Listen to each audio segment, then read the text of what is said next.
issue with the line there. Avinash, anything to do here, according to you?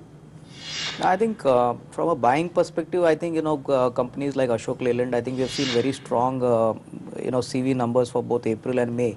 My sense is, I think given the fact that we would be looking at the monsoon, I think clearly the trajectory in the commercial vehicle segment is going to be pretty strong, and I think the first quarter would definitely be a strong quarter for Ashok Leyland. Another set of companies, Prashant, would be the oil marketing companies. I think both HPCL, BPCL look pretty strong.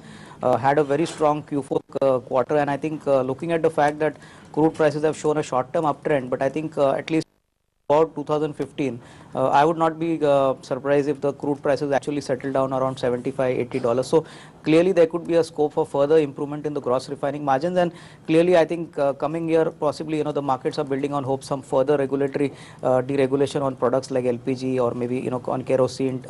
Clearly petrol and diesel is now a thing of the past, and probably these products would definitely make good profits for them. So HPCL clearly even at the current level looks attractive, and of course Ashok Leyland from the CV space. Okay. Now, these are stocks you'd buy and hold here, or I mean, these are trading type of ideas? No, these are not trading ideas, Prashant. So these are clearly, I think, if you take a time horizon of at least 6 to 12 months, I think clearly putting a delivery kind of, strategy. Delivery strategy. Okay. All right. These are not names, Avinash, which have really been beaten up, right, in the last 10.5% correction in the market that we've seen in the benchmark indices.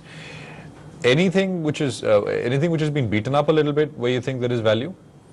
I think clearly, I think from the infra and capital goods space, I would probably look at stocks like a Larsen & Toubro, or maybe even something like a Thermax, or even a IRB, road developers. I think these are stocks which have got a very strong order book, good kind of revenue visibility. But again, I think they would be having their ups and downs. I think in terms of the Q4, L&T disappointed the markets. But if you look at the kind of order book inflow and the kind of management commentary post the Q4 results, I think clearly, I think capital goods is one sector which could possibly show an uptick, from maybe the second or third quarter of FY16. So clearly these are slightly longer term calls, but I think clearly there is some hope, and I would presume that FY17 would definitely be better.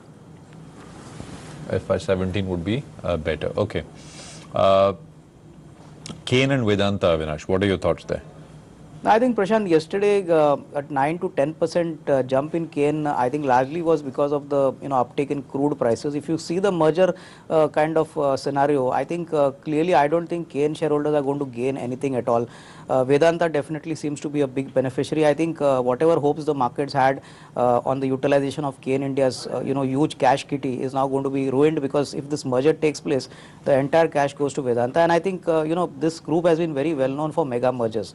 But at the end of the day, retail investors or even HNI investors, I don't think the previous time when Kane was taken over by Sisagua, I think anybody made big money here. So clearly, I think in terms of shareholder value, I think it remains a question mark. What shareholder value will the shareholders get post the merger of Kane with Vedanta? So I would be a little skeptical on Kane. Vedanta also, I think the kind of metal cycle it is going through, clearly at least for the next couple of quarters, earnings are going to remain quite weak. So what would you say, avoid both? Yeah?